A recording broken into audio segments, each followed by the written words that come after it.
Social मीडियावरती आपल्याला दररोज नवनवीन काहीतरी पाहायला मिळतच असतं। अशातच आता तुम्ही पाहू शकता की राज्यातील विविध भागात पावसाने आपली चांगलीच दमदार बॅटिंग केलेली आहे। काही ठिकाणी लोक देखील पुराच्या पाण्यात वाहून गेल्याचं दृश्य आपल्याला बघायला मिळालं। मात्र आता सध्या जो व्हिडिओ व्हायरल होतोय तो अक्षरशः अंगाचा थरकाप उडवणारा आहे। आता या व्हिडिओत असं काय घडलंय ते पुढे पाहूयात। त्याआधी तुम्ही जर HPN मराठी न्यूज चॅनल पहिल्यांदाच पाहत असाल आणि अजूनही चॅनलला सबस्क्राइब केलेलं नसेल तर नक्की सबस्क्राइब करा, जेणेकरून आमचे अपडेट्स लवकरात लवकर तुमच्यापर्यंत पोहोचतील। राज्यात सध्या पावसाचा जोर वाढलाय। सर्वच भागांमध्ये वरून राज्यात धोधो बरसतोय। अनेक नद्यांना पूर आलेले आहेत तर प्रकल्प देखील ओव्हरफ्लो होत आहेत। यातच हा व्हिडिओ सोशल मीडियावरती व्हायरल होतोय। निसर्गाची ताकद काय असते हे या व्हिडिओतून दिसून येत आहे। व्हायरल झालेल्या व्हिडिओमध्ये दिसतंय की एक भला मोठा वृक्ष अख्खाच्या अख्खा पुराच्या पाण्यात वाहून येतोय।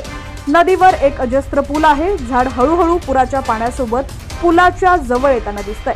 आता काय होईल असा प्रश्न उपस्थितांना पडलेला असेल, कारण पुलाच्या भोवती बघ्यांची गर्दी झालेली दिसतेय। झाड वाहून आलं आणि पुलाला धडकलं खरं, पण थांबलं नाही। एवढ्या मोठ्या वटवृक्षाचे अक्षरशः दोन भाग झाले। एक भाग पुलाखालून वाहून गेला तर दुसरा भाग पुलाच्या भिंतीला धडकून सपाट झाला आणि त्याच्याही फांद्या पुलाखालून वाहून गेल्या। पाण्याची ताकद, मानव निर्मिती, पुलाचं बळ आणि वृक्षाचं बळ यातून दिसून आलं। व्हिडिओ बघताना वाटतं एकतर झाड अडकून पडेल अथवा पुलाला काहीतरी धोका होईल, परंतु काहीही होत नाही। सगळं काही अलगद सुरळीत घडून जातं। जेव्हा झाड पुलाला धडकतं तेव्हा झाडाच्या फांद्या उंचच्या उंच असतात आणि त्या पुलाला धडकून पुन्हा खाली येऊन सपाट होतात।